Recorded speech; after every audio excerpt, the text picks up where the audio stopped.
So this is the first unboxing video I'm going to do for the recent ship models that I have just purchased. This is the Chinese battleship. It's a flagship of the Chinese Imperial Fleet in 1885. There it is, you can see. It's not an enormous ship like the other ships that I just showed you, but yeah, it's going to be largish.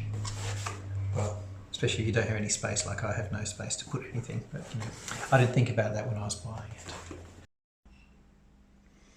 Alright, so the Ting Yuen.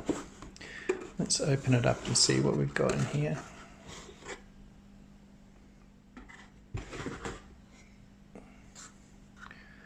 Or I will say that when these were sent to me, they were really well packed, and they came very neatly packaged. It took me ages to very carefully cut through all the boxing and the packing materials, just so that I didn't damage the box and the cover. That would be really annoying. I am a little bit anal like that. I do like the boxes be nice and neat and kept very clean.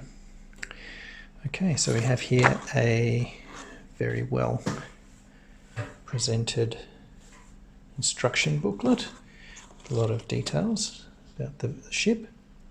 Now this ship was the flagship of the Imperial Chinese Navy when the Japanese went to war with the Chinese in 1895. It was quite an old ship by that stage. As you can see, it's quite, when you look at the layout of the ship's guns, they were an echelon with one on each side.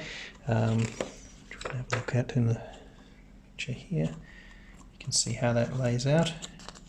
Two turrets. Really good detailed instructions. Very good.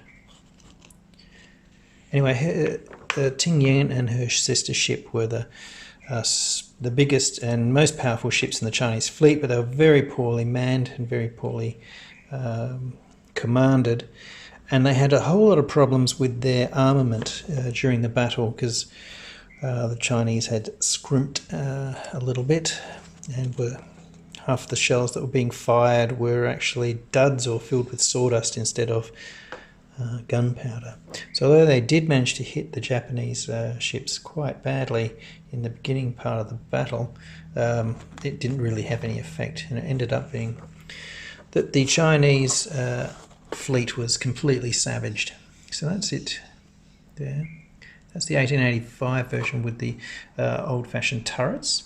They got later replaced with barbettes, which were open-topped when she was fighting with the Japanese, which can't have been very good for the crews of those guns. Anyway, she got sunk during the battle, but the Japanese raised her, and then they had her in their fleet for some time. Okay, let's see.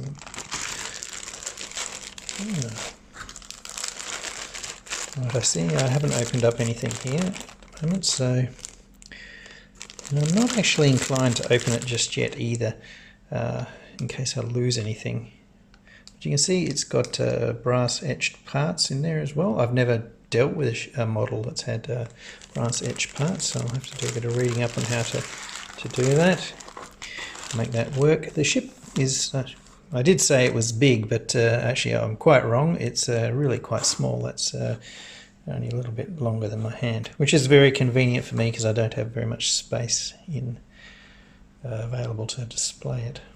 Well, that's really interesting. It's a really interesting period of naval architecture. I'm very excited to be able to do something with that and make that. It looks like it'll be a fairly simple kit, pretty good fun.